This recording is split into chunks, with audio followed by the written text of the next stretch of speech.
Bago ako na-aksidente, 4 years na po ako nagbabarko nun. Yung pagbabarko ko na yun, parang walang purpose po eh. Wala siyang goal kung saan pupunta. Kaya pag uuwi ako, yung pera, labas lahat. As in, zero ako ngayon eh. Ang meron lang ako, trabaho. Mahirap kasi yan, sa totoo lang, na mag-uumpisa ka. Mas mabuti pa, promise, mas mabuti pa na ngayon na kayo mag-squeeze ng budget nyo, magtiis ng budget nyo, kesa dumating kayo doon sa kagaya kong edad ko na mag-50 na, saka ko na-realize, saka ko naiayos. Bakit? Kasi, so sir, ano maitutulong ko sa inyo? Eto sir, tawag dito. Listahan na tayo ah. Kasi sir, RP, sabi, nag-message ako sa inyo last February. year. Oo, Last year pa po oo. ako. Ano po ako nun eh, galing akong aksidente nun. Bali, bedridden ako nun nung panahon na nakita ko yung video nyo. Oo. Talagang sabi ko, ito yung pangarap ko dati pa eh. Sabi ko, gym business talaga. Tapos, ayun nga, tawag dito, nung nagbarko ako, mula nun sir, mula nung December 2024, nakasubaybay na ako sa inyo Thank talaga. you. Oh. Every upload nyo, pinapanood ko talaga. Tapos, ngayon nga, nasa barko, ganyan. Kaya naipon tong mga questions na to. Ngayon sir, RP, kasi etong last contract na binabaan ko, before, kasi na-mention ko na rin po na, di ba, na tumigil nga po ako sa pagbabarko. Ngayon, yung pagtigil ko na yon, yung margin na yon, 2 years, nagkaroon ako ng mga utang, ganyan. Kaya yung last contract ko ngayon na binabaan, bayad lahat sa utang. Opo, gusto ko po talaga clear na ako. Settled. Ngayon, gusto ko na mag-start. Kaya pumunta ako sa inyo, sir, para magtatanong ako paano ako mag-i-start ngayon, sir. Good. Ngayon, yung una ko po sanang tanong kasi, sir, kung bibili po ako ng... Kasi, sir, parang as in zero ako ngayon eh. Ang meron lang ako, trabaho. Tapos, yung mga napapanood ko nga sa video nyo, kung paano mag-uumpisa, ganyan. Ngayon, ayokong mag-jump into something na nakapikit ako. Gusto ko may mag-guide sa akin, ganyan. Tama yun. Nandiyan kayo, sir. Gusto ko po itanong kung paano ba ako mag-uumpisa talaga. As in, bibili ba ako ng lot? Yung video nyo po, nakita ko na ang una nyo pong binili, bahay eh. Tama yun, sir. Bahay na may- Naniligan ko ng gym. Opo, yung ganon. Sabi ko, pag lot kasi, magpapatayo pa ako. Tama? Pagka bumili ako ng bahay na may space for business, parang mas practical yun eh. Parang ganon. Good yun. Good question. Actually, ano yun? Maganda nga yung tanong mo kasi plano ko Actually, ganito yung suit ko. Gusto ko magbablog sana ako sa gym. Kasi ang daming questions lagi sa messenger. Paano mag-start ng gym business? So, instead of isa-isa ko pang sagutin, maganda ka ako, ma-video ko na lang para isang presentation. So, maganda yung tanong mo. So, ako kasi ganito yun. So, kagaya na sabi mo, yung akin kasi nakita nyo na story ako, is umutang ako ng pambili ng bahay at lupa. Tapos, dun sa property na yon nagtayo ako ng gym. Tapos, yung gym business na yon ang tumutulong sa akin para makapagbayad ng monthly amortization. Actually, 2M yung inutang ko na yon, tapos 42,000 ang monthly amortization ko way back 2019. Ang ginawa ko doon, nandun yung bahay. At the same time, nandun yung gym. So, yung gym talaga ang tumulong sa akin. Although, hindi siya 100% ha, na laging nakakabayad yung gym. Pero maganda kasi noon, maliit na lang yung idadagdag ko. Kasi, di ba, ang kalimitan kasing option natin, pag wala tayong sariling property, uupa tayo. So, ang akin, instead na umupa ako, nag-utang ako sa bangko. Kung nagdagdag man ako ng konti doon sa ihuhulog sa bangko, parang yun na lang yung parang upa ko. Di ba? So, maganda kasi dito, walang lumalabas na pera. Okay? Pero, eto yun, case-to-case basis tayo. So ngayon, wala kayong sariling property ba? Wala po. Okay, so saan kayo, sa may Malabong kayo located, sir? Ngayon, ang tanong kasi dyan, ako kasi, para hindi mabibigla talaga yung... Kasi ako, sa perspective ko kasi, confident ako, alam ko kaagad ko anong gagawin ko. So, para hindi magbigla yung mag-uumpisa, okay yan na magsimula ka sa sarili mong bahay. Opo. Yung sarili mong bahay, pwedeng naupa ka o pwedeng bumili ka. Kasi yung sa akin talaga, honestly, yung inutang ko na property na yon, pangalawang gym ko na talaga yon. Yung unang-unang gym ko talaga, yung 30 square meters na ano ko, bahay namin yun na na ancestral yun. Okay. Kaya ako naging confident kasi alam ko na kayang bayaran eh. So yun, palibasa, wala akong upa. Confident ako. Nung kumikita na siya, sabi ko, pwede pala to na na uutang na lang ako, yun yung pambabayad ko. So, kung ang option mo, sir, bibili ka, okay, dalawa kasi yan. I assume, ilo-loan natin sa bangko ba to? Okay. Opo. Pag sa loan sa bangko kasi, sir, dalawa yung option mo. Una, bibili ka ng lupa at ikaw magpapatayo ng building. Pero yun, all in, loan lahat sa bangko yun. Pambili ng property tsaka construction loan. Oo. Ngayon, na pinagkaiba lang, sa construction loan kasi, kailangan yun, progress billing. Kumbaga, okay, ibibigay sa'yo ni bangko yung pambili. Pag na-approve ka, bibili nyo property, tapos yung titulo kasi nakasanla sa kanila. Tapos, habang kino-construct yung, hindi bibigay sa'yo 100% yung pambayad ng construction. So, habang nabubuo yun, progress billing, let's say, 10% ng construction, natapos mo, ipipresenta mo sa bangko yun para ibibigay nila ngayon yung corresponding 10% na So, ganoon hanggang matapos yun. Ang kagandahan kasi nun, madidesign mo kasi yung bahay in such a way na bagay siya doon sa gusto mong negosyo sa baba. Tapos second floor, bahay. Oo. So, yun yun. Pero, pag minsan kasi, matagal na proseso yun. Bakit? Kasi papagawa mo pa eh. Di ba kagaya sabi mo? Opo. Pwede ka naman bumili ng existing.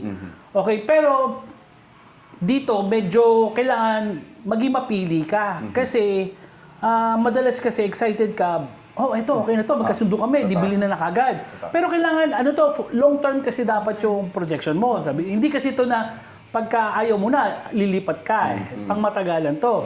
So dapat, yung construction ng bahay, pwede mo siyang gawing gym. Kumbaga, may garahe. Or kung gusto mo na pati first floor ng bahay, pwedeng gawing gym din. Parang awings. Oo, sa awings. Ganun-ganon, di ba? So, pag-aralan mo yun. Yun, madali yun. Ang mangyayari kasi niyan, ilo-loan mo na lang siya, then mag-ooperate ka na right there and then na pagka nagkasundo. Okay. Tapos, ito yung, hanggang ngayon, sinasagot ko tong tanong na to. Marami kasing hindi nakakaalam.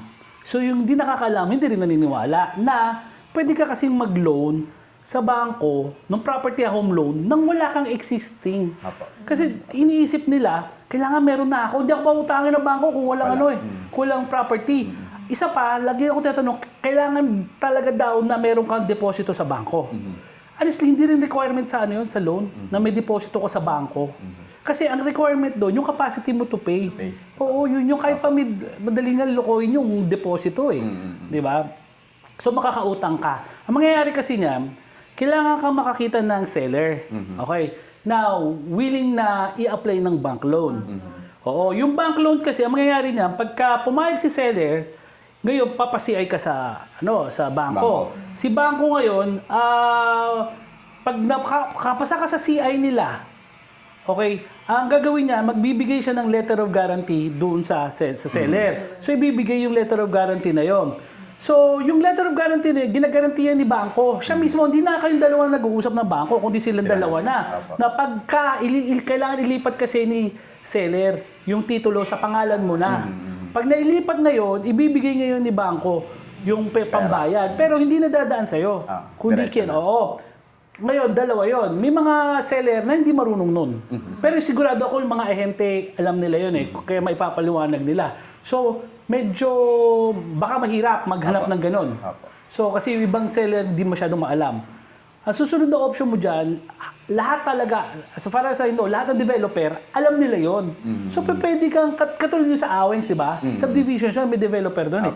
Pwede yun na ganung klase ng setup na bumili ka ng parang house sa housing. Tapos yun i-convert mo sa gym. Yun, madali yun talaga, promise. Kasi alam sa developer. May mga instances pa yung down payment, kasi may down payment. So yung down payment, hulug-hulugan muna. Pwede yun, hulug-hulugan. Tapos pag na-reach mo yung certain amount ng down payment, pwede ka na lumipat. Okay? So maganda doon, napapakinabangan mo na yung property. So yun yung option mo kung maglo-loan ka. Ngayon, Ang importante kasi dito, mapag-aralan maigi yung kung magkano yung mauutang mo, di ba? Kunyari, ito yung ano, may idea ka sa tingin mo kung magkano amount ng loan ang kaya mong bayaran ba? Or ano yung amount ng loan na sa tingin mo i-apply mo sa bangko? Monthly amortization or yung mismong amount, sir? Pareho, kasi doon tayo sa monthly amortization kasi ganito yun eh. Para makita mo yun, ito, madali to. Para makita mo kung magkano yung kaya mong i-loan, meron home loan calculator. Oo. So, let's say, ang kaya mong bayaran, let's say 40,000 naman. So, pwede mong laruin doon. So, ito yung kaya kong iutang, ganito katagal. Kasi may 5, 10, 15, 20 years sa home loan eh. Lalo na kung pag-ibig pa yan. Kung pag-ibig yan, up to 30 years. The longer yung paying period, mas maliit yung monthly amortization. So, pwede mo laruin doon yon. Kasi, importante yon. Pagka nalaman natin kasi yung amount na yon, lalaruin naman natin yung presyo na pwede mong doon sa gym. Hindi pwede na, nakabilin tayo, nakautang na tayo, magsimula na tayo, tapos yung presyohan natin, yung pinakamababa para maraming tao. So, dapat yung pag-aralan natin. So, yun yung importante. Kailangan ma-determine mo. Total, ewan ko kung nagamit mo na ba yung home loan calculator. Nakakita ko na po, opo. So, yun, pwede ka magano doon. Kung ano yung sa tingin mo na kaya mo. Kaya. So, from there, kasi, hindi ako familiar doon sa presyohan sa Malabon. Pero sa Malabon ka magtatayo. Opo. Ay, yun nga po yung gusto kong Sir RP. Isa rin po yun sa mga tanong ko. Doon kasi sa Malabon, medyo pricey na po ang Tama yun. lupa. Tama Opo. yun. I agree. Yun, tawag dito, may downside po ba yung kung aalis ako ng hometown ko, maghahanap ako ng lupa sa ibang lugar Katulad at niya sa magbubukas ng inyo. business? Ang naiisip ko kasi, pinakamalapit sa inyo is Bulacan na. Opo. Which is hindi ganun ka-pricey pagkadating sa mga... kasi honestly, ang Metro Manila, parang napakamahal niya as residential talaga. Okay. So kung lilipat ka, okay naman yon. Pero ang tanong kasi doon, kung lilipat ka, ano ba yung magiging sitwasyon ng paglipat mo doon? Buo ba kayong lilipat na doon? Or kasi nag-abroad kami, may iwan ba doon? Kasi pwedeng ganito eh. Pwedeng naandoon yung... Depende sa goal mo to eh. Kung ako kasi, pwedeng naandoon yung property, naandoon yung business. Tapos, yung bahay, maganda doon. Kasi kung hindi ka titira doon, kung hindi ka titira, pwede mo paupa pa rin yun sa bed space or for rent para dalawa yung kumikita. Kaso nga lang, pagka gano'n na sitwasyon, hindi mo ma-manage maigi. Totoo po. Di ba? So, may mga risk yun.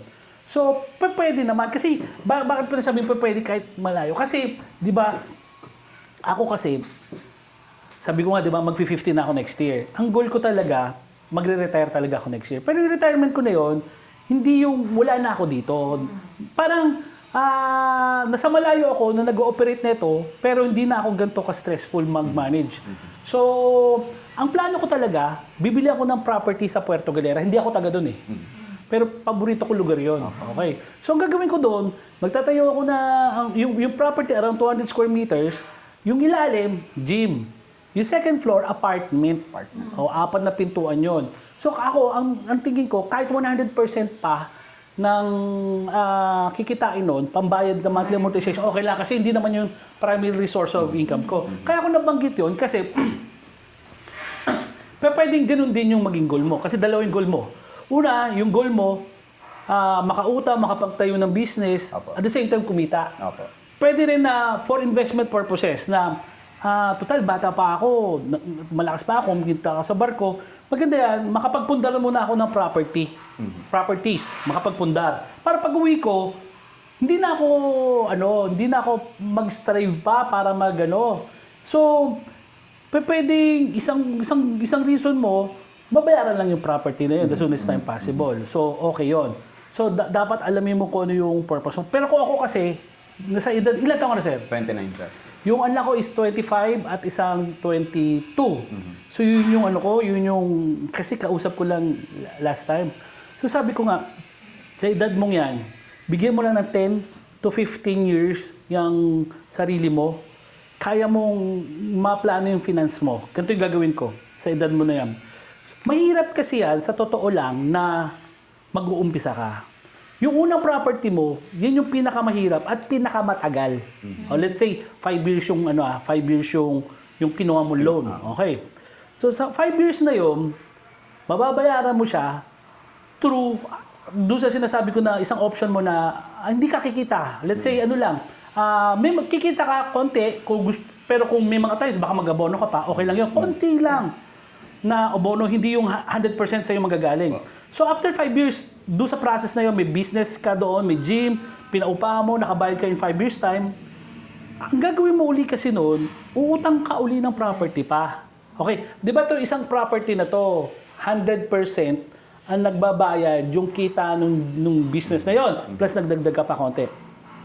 Pero to second property na to, hindi itong property, second property to, hindi ang magbabayad dito, siya lang.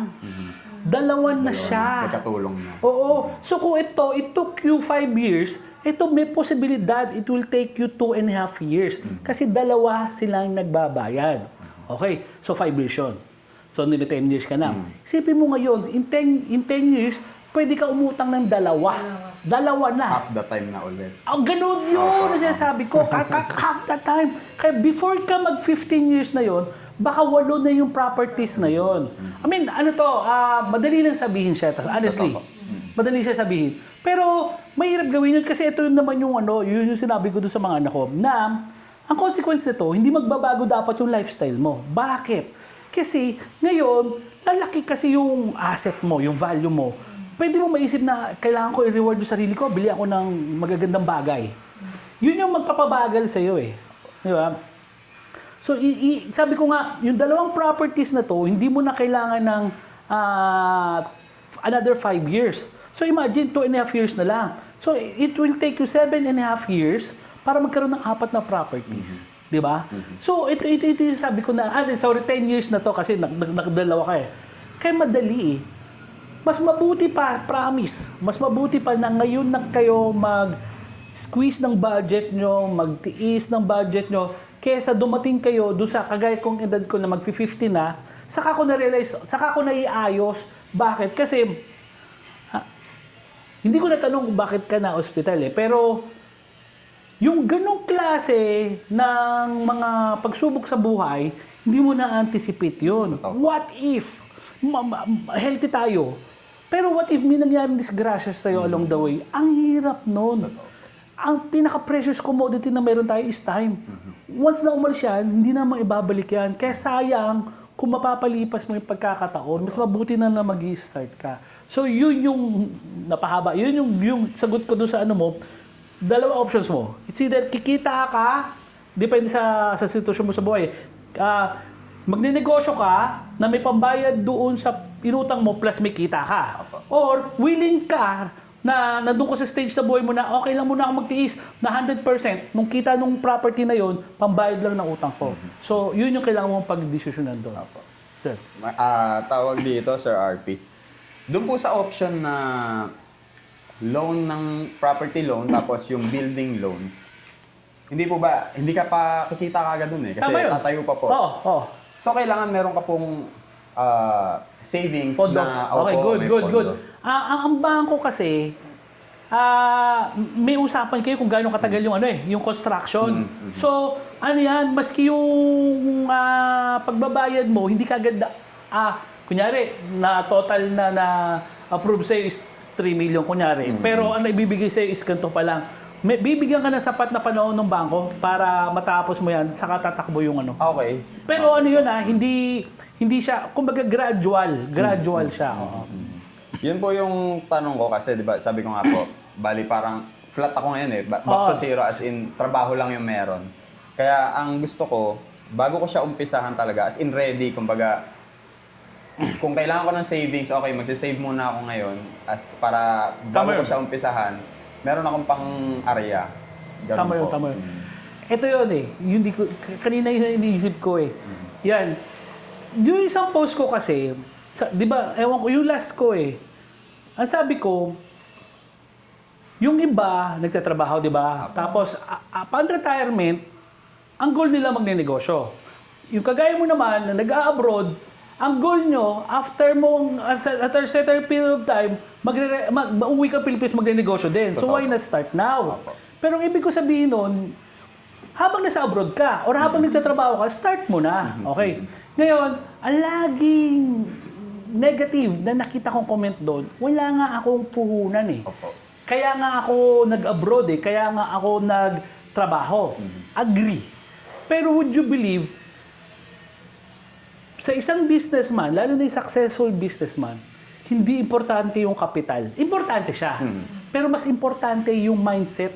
Kagaya mo. Opo. Tingnan mo, alam mo wala ka, mag-start ka eh. Opo, opo. Pero willing ka na gawin yung lahat para makapag-start ka. Opo. Kasi yung dalawa lang, pwede ka maging positive, maging negative. Yung negative na tao, kahit bigyan ko ng pera yan. Opo. Hindi magsasucceed yan kasi lahat ng isip ko, konting pagsubok yan, mag-give in yan. Kagaya na sabi ko, along the way, kasi lagi nila ako sinasabihan, madali magsalita sa iyo kasi successful ka na.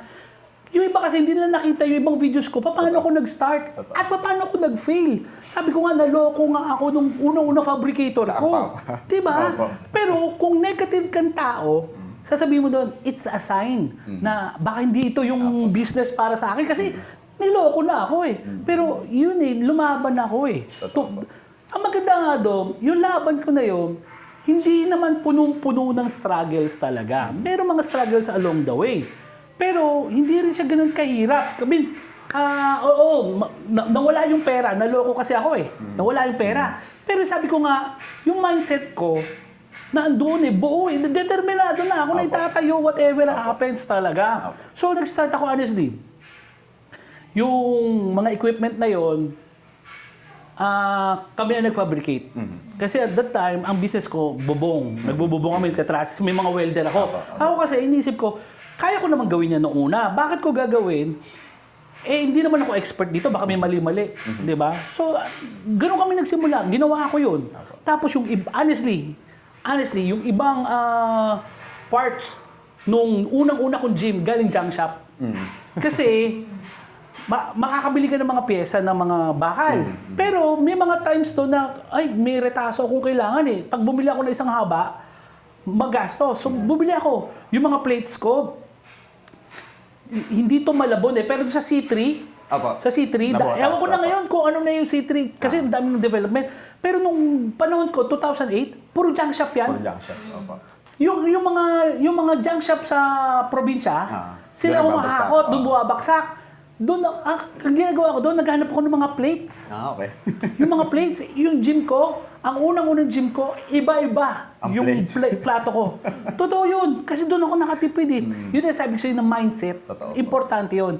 Kasi, tinan mo to, babalik ta rin natin. I hope wala akong ma-offend. Kasi, ikaw, alam mo, mag-start ka sa zero. Opo. May mga tao kasi na pinagpala. Okay, na yung parents nila kaya mag-shoulder. O sige anak, tayo ka ng gym, akong bahala sa puhunan. Hindi 100%, pero most likely, magkaiba ng mindset, yung ibinigay lang para magtayo kaysa yung pinaghirapan mo.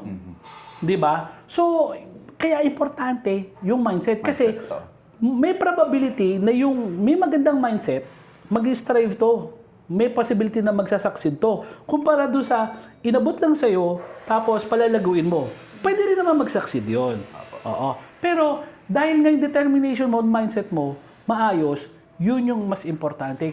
Yung puhunan kasi, kaya sinasabi ko sa'yo yun yung list na po problemahin mo. Kasi katulad niya, may mga utangan ka eh.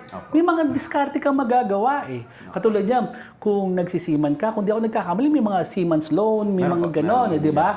Ang pinagkaiba lang kasi nito, kaya maraming takot sa utang. Kasi nga yung iba, yung utang na pupunta sa luho. So, hulog, parang in-advance mo yung kita mo para gastusin yung gusto mo, tapos saka ka naguhulog ngayon.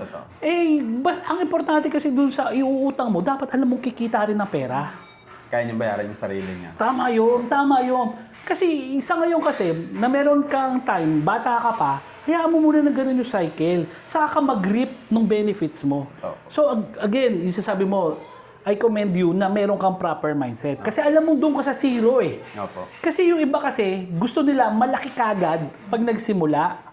Pero hindi mo kailangan maging malaki agad magsimula. Pero kailangan mo magsimula Opo. para maging malaki. Opo. Diba? So, good yun, sir, na doon ka magaling. So, ngayon, ito. So, it's either, kailangan, financial planning sabi ko, it's either na pwede ka naman mag-loan na kagad. Tignan mo kung magkano yung, yung kikitain mo. Kasi ganito yun. Kung ang magiging option mo is bibili ka ng property na buo na, let's say developer, pwede kasi na yun, hulug-hulugan mo na yung yung down payment, kasi talaga may down payment yun. Usually mga 20%. So pwede mo nang hulug-hulugan yung down payment mo. Yung down payment mo, usually maliit lang yun kasi 20% lang yun eh. Maliit lang yun. Pero kailangan ready ka doon sa yung turnover na naibigay na sa'yo after 20%, yung 80% it's either in-house or sa bangko ang Kasi actually pwede mong kunin yung property, kung developer pwede mong kunin yung property na ang 20% ng babayaran mo na equity yun, pwedeng wala pang bank loan. Kunyari 1 year, 2 years to pay yun, no? Pwede hindi mo ba problemahin kung saan bangko mo yun. Pwede kang hulug-hulugan na muna yun. Okay. Pero within that 2 years, i-prepare mo na mailo-loan mo sa bangko. Kasi marami kasi, pag minsan nagiging marketing strategy ng mga developer yan. Let's say, eto ano lang to, 20,000 lang monthly. 20,000 monthly. Pero tama yun, 20,000 monthly, yung 20%. Pero nagugulat yung iba, especially, ito nakikita ko na nagkakamali dito yung mga OFW kasi investment yun na sa isip nila. Magugulat sila nung nabayaran na yung 20%, sasabihin na, kailangan na natin bayaran yung 80%. Ilo-loan mo to sa bangko, pero 80% ngayon, naging 40,000 na monthly. Kasi 80%, malaki to eh. Doon sila nagugulat. Yung 20,000, kaya ko tong bayaran eh. So yun yung sabi ko. So dapat, pag nakakuha ka na ng property, kukuha ka ng property, anticipate mo yung 80%, magkano yung babayaran mo doon? Magiging monthly. So yun, suggestion ko, pwede kang maghanap muna ng ganon. Na developer na merong bayaran mo yung equity, 20% sa kanila, saka mo problemahin kung zero talaga yung paggagalingan mo. So yun, pwede ganon. Yun nga po, speaking of mindset, Sir RP, tawag dito, kaya super gusto ko po talaga siyang umpisahan ngayon. Kasi sabi ko po sa inyo, di ba, bago ako na-aksidente, 4 years na po ako nagbabarko nun. Yung pagbabarko ko na yun, parang walang purpose po eh. Wala siyang goal kung saan pupunta. Kaya pag uuwi ako, yung pera, labas lahat. Ngayon po, parang gusto ko, bago ko pa umpisahan ulit yung bago kong kontrata, meron na akong drive na eto may inuhulugan ako. Mas ganado na ako mag-ipon, magbarko, sumakay, ganyan. Kasi dati po, nawawalan ako ng drive na ano ba yan, parang wala napupuntahan yung yung ginagawa ko, ganyan. I agree. Tama yun. Yun yung purpose na may goal ka ngayon eh. Which is relatable to being a seaman. Kasi hindi ka pwedeng, yung buhay natin kasi hindi pwedeng ipapaanod na lang natin. Ito yung, gusto ko to, magre-retire ako, magiging mayaman ako. Ito yung starting point ko. Tapos, sabi ko nga, ikaw yung kapitan na sarili mong barko. Hindi pwede yung barko mo, bahala na kung saan pupunta. Kung makakaabot tayo dito, dapat planuhin mo yung from point A to point B. So ngayon yun, mas maganda yun na meron kang plano na, may determination ka, mas mabilis ka makakapunta. Kagaya na sabi mo, sa totoo lang, dumating ako sa punto na sinasabi mo yun. Nung ako kasi, napalaki ako na kailangan kumita ng pera. Okay yun. Tama naman yung upbringing. Pero nagkulang yung parents ko na dapat itong pera na to, ito yun. Ang naging sa akin nun, i-save mo yung pera. So, natigil kasi ako doon sa save. Nagkaroon ako. Nung wala na akong, sabi ko, nakakapag-save naman ako, yung pera ngayon, na, sige, bili ako nung bumili akong big bike, bumili ako ng magagandang sasakyan, pick up. So, sinet up ko. Tapos, bumili ako ng property rin. Lupa lang. Kasi thinking na, investment kasi yung lupa eh. Pero yung lupa, hindi kumikita. Hinulugulugan ko siya. Hanggang nailit. Nailit yung lupa, nailit yung pick up, kasi hindi siya kumikita. Hindi siya kumikita. Unlike na yung huli kong ginawa, yung bahay, lupa, nandun ako nakatira, kumikita siya, so naguhulog siya. Bumili rin ako sa sasakyan, yung Photon, yung van.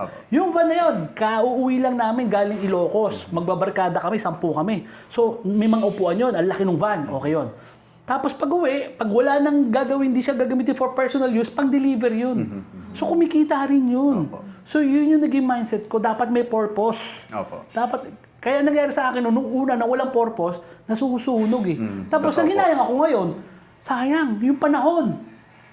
na it took me ilang years bago ko ma-realize to. Opo, totoo. Kaya sabi ko sa iyo yung precious commodity na ngayon, kung mag-uumpisa kayo na bata pa lang, laking bagay kasi meron nga sa community sa internet. Nalimutan ko kung ano yung ibig sabihin yung FIRE, F-I-R-E. Parang start early, retire early. Okay, so ganun. Bata ka, mag-uumpisa para makapag-retire. Dati kasi, ang connotation, pag magre-retire ka, gagaya na edad ko, 50 pataas. Pero hindi kailangan eh. Hindi kailangan. Makapag-build ka nung assets mo, nung cash flow mo, para ka na rin naka-abroad eh. Kung baga sabi ko nga sa'yo, kung may 4 o 8 kong properties in 10 to 15 years, ang laki nun. Ang laki nun, ang laki nun. Tapos sabi ko nga sa'yo, doon ka ngayon mag-reap ng benefits. Ngayon, promise, kung gano'n na magiging goal mo, ikumpara mo yung sarili mo doon sa ibang mga contemporaries mo. It's either sa classmate mo sa high school or kasabay mo sa seaman. Asan sila? Yung iba, hindi matigil sa pagsampa sa barko eh. Totoo po. Kasi alam mo, yung vicious cycle na kailangan ko magbarko kasi pag hindi ako nagbarko, wala kikitain. Totoo po. Di ba? Tapos, honestly, lalo na sa barko, mahirap yung barko kasi nandun ka sa lupa. Totoo, Di Sir ba? RP. Oo eh. Yung sa barko, 24 hours ka nagtatrabaho, puro dagat ang nakikita mo doon. Buti pa ngayon sa lupa. Okay, pagka break time or day off ko, makakapasyal ako. Doon sa inyo, wala eh. So, kailangan may yun. Meron lang time kung hanggang kailan ka na maggaganoon. Kasi, tapos may pamilya kayo lahat. Hindi bagay na magkalayo yung pamilya eh. Oo. So again, I agree with you na dapat maganda talaga yung mindset mo. Opo. Sir RP, yun nga, going back to that, ngayon, gusto ko po siya talagang umpisahan bago umalis.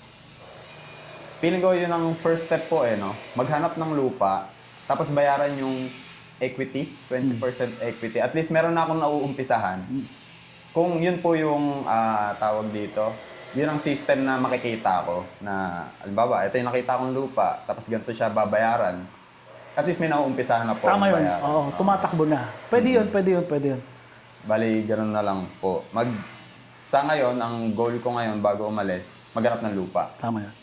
Huwag ka rin magmadali. Kasi ano yan sabi ko nga sa'yo, pang matagalan yan eh. Opo. So yun, hanap ka maigi. Kasi again, hindi mo kailangang kumuha ng, magtayo ng gym sa commercial.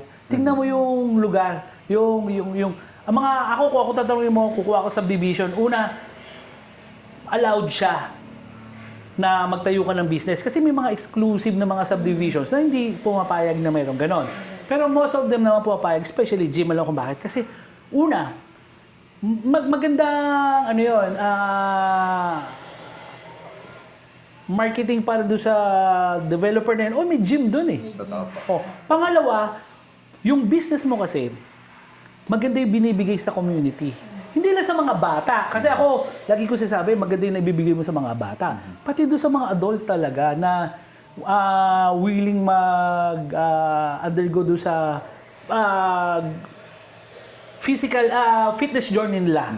Di ba? So, nandun kay. Ngayon, ang maganda kasi dito, kaya maraming gusto sa commercial kasi sabi nila, ang daming tao doon. Pero eventually, at the end of the day, uuwi yung mga tao na yun sa residential. So, ba't sila pupunta dun sa commercial kung naandun ka rin lang? At saka, kunyari, let's say lang Malolos, Bulacan.